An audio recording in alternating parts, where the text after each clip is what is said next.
notre préoccupation, je voudrais d'abord signaler ici de rumeurs qui circulent.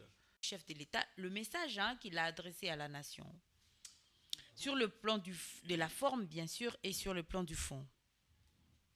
Oui, les discours du chef de l'État, c'est un discours de réconfort pour le peuple congolais. Il veut donc nous réarmer, nous donner encore, créer dans nous une puissance en fait d'enfronter les contextes dans lesquels nous sommes. Néanmoins, il y a des choses qui sont pour moi, qui n'ont pas réussi vraiment de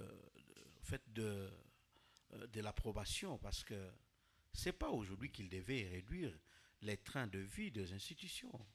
Il devait les faire avant. La guerre n'a pas commencé il y a 4 ans. Il y a 4 ans que nous sommes dans cette guerre ici, qui venait en fait de chiter et qui commence en tout cas à prendre de l'ampleur jusqu'à nous arriver au niveau d'en faire des carnages. Les trains de vie, il devait les réduire avant. Madame la ministre, Madame la journaliste, il y a des choses aujourd'hui que nous sommes en train de responsabiliser notre gouvernement, notre État. Vous avez entendu l'auditeur ici. On doit cesser de tromper le peuple. Au peuple, on doit dire la vérité. Notre chef, il doit éviter, en tout cas, de dire des choses qu'il ne va pas faire. Il doit dire des choses qu'il est capable de faire. Il est le premier citoyen de la République. Ça signifie que sa parole vaut une loi. Et la parole d'un chef doit être considérée en tant que telle et suivie scrupuleusement. Alors, quand on trouve une dichotomie entre les dires et les faire, c'est ce qui déçoit les peuples. Et vous l'avez entendu. Il y a beaucoup de choses à nous reprocher à l'intérieur aujourd'hui. Mais le moment n'est pas de les dire. Le moment, c'est de regarder dans la même direction, en fait de conjuguer les efforts à tous les niveaux pour voir comment on va créer une troisième voie qui va nous amener vers une paix durable. Je dis bien une troisième voie. Si vous suivez les réseaux sociaux aujourd'hui, vous allez trouver qu'il y a les gens, pendant que nous souffrons à l'Est, ils sont dans les loisirs. Et ils disent, nous ne sommes pas, nous n'avons pas le pouvoir, nous sommes le pouvoir. Mais c'est trop dangereux. C'est trop dangereux, madame. Aujourd'hui, je crois que notre chef doit devoir toiletter correctement son environnement. Notre chef doit devoir regarder tous les gâchis qu'il y a liés par rapport à des questions liées au tribalisme, par rapport à la question de la confiscation de l'État à un groupe d'individus au détriment des autres. La pauvreté grandissante, où on trouve des gens qui vous touchent des millions, les gens qui détournent de l'argent comme on veut. On doit aussi se regarder à l'intérieur. Parce que le fruit de tous ces mécontentements-là, c'est ça ce qui nous amène aujourd'hui vers la dérive, où on ouvre la porte à des mécontents qui vont aller faire l'alliance avec les anciens ennemis, qui nous ramènent encore la guerre, qui nous ramènent encore avec la case de départ. Nous sommes en train de rentrer, si on ne fait pas attention, dans le contexte de 1998, madame.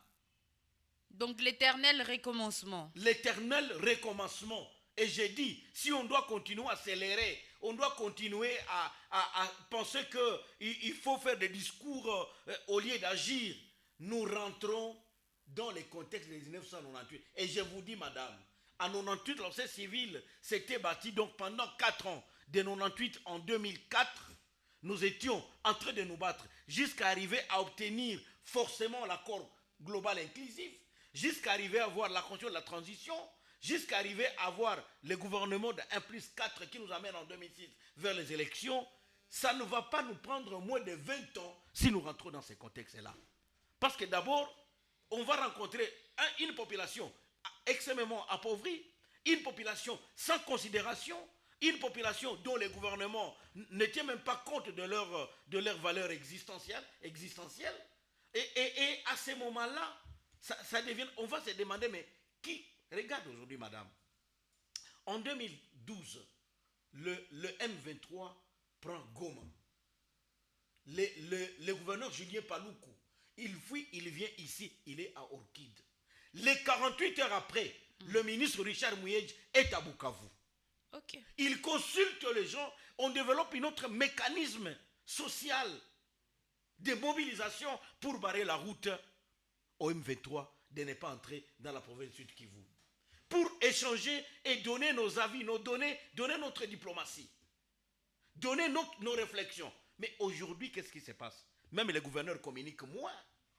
Même, je ne sais même pas si lui-même, le gouverneur, sait il est dans quoi ici. Kinshasa, on est là. Madame, aujourd'hui, comment... J'ai posé la question à un des responsables politiques. Après la marche de la société civile, comment vous avez pensé continuer à mettre en profit cet engouement, cet engagement de la population de vouloir continuer à faire pression? Il n'y a rien, madame. Et mais nous avons vu les ministres provinciaux qui mobilisent la jeunesse. Hein? Mais madame la journaliste, le ministre de l'Intérieur, provincial de l'Intérieur ici, mobilise la jeunesse.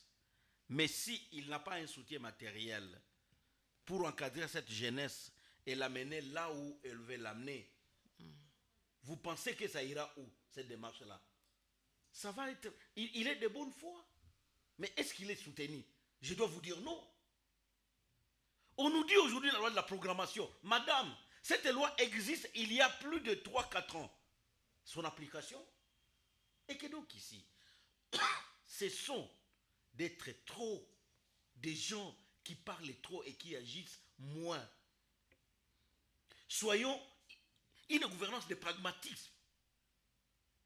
Aujourd'hui, qu'est-ce qui s'est fait aujourd'hui?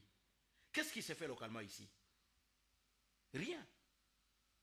Mais on devrait faire quoi exactement, Patrice? Madame, la mobilisation,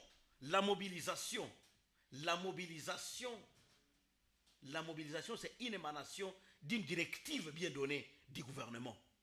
Ok. Si ce gouvernement-là ne donne pas ces directives-là et que tout le monde ne fait que se lamenter, tout le monde pleurniche, je crois qu'on ne va pas y aller. Mais aujourd'hui, nous ne pouvons pas dire tout ça. Nous voudrions d'abord conjuguer les efforts, mobiliser la population. C'est pourquoi je continue à inviter la population d'être vigilant. Je continue à demander à notre population de se mobiliser comme un seul homme. Je continue à demander à notre population... La population devrait faire quoi? La population a marché, vous avez vu, la marche était vraiment le monde qui a inondé les rues. Ça ne doit pas finir par là. Les actions citoyennes sont énormes, madame. Les actions citoyennes sont énormes. Ce n'est pas seulement la marche. La dénonciation, elle est là. Nous félicitons la population de Bagira qui a dénoncé, en tout cas, l'infiltration avec des armes. Et les munitions ont été prises. Ça, c'est déjà une action sociale qu'il faut encourager. Vous avez entendu ici qu'on nous parle des communicateurs de rebelles qui sont en train d'être, en tout cas, d'être entendus dans des coins ici, dans la ville. C'est ça le travail que doit faire la société civile. C'est ça le travail que doit faire la population. Mais entre-temps, le gouvernement doit actionner que cette population reste en alerte, que cette population soit une population engagée. On ne doit pas avoir des millions qu'on dilapide pour rien, pour aller prendre du champagne à l'hôtel du fleuve, inutilement. Non. Mettez l'argent à l'objectif de sauver les pays, de développer les pays. Et que donc, nous disons bien, le discours de notre chef, nous l'avions accueilli, mais nous continuons à dire qu'à l'interne, il y a encore aussi des choses qu'il faut repenser. Il y a beaucoup de problèmes internes. Mais pour le moment, on ne peut pas nous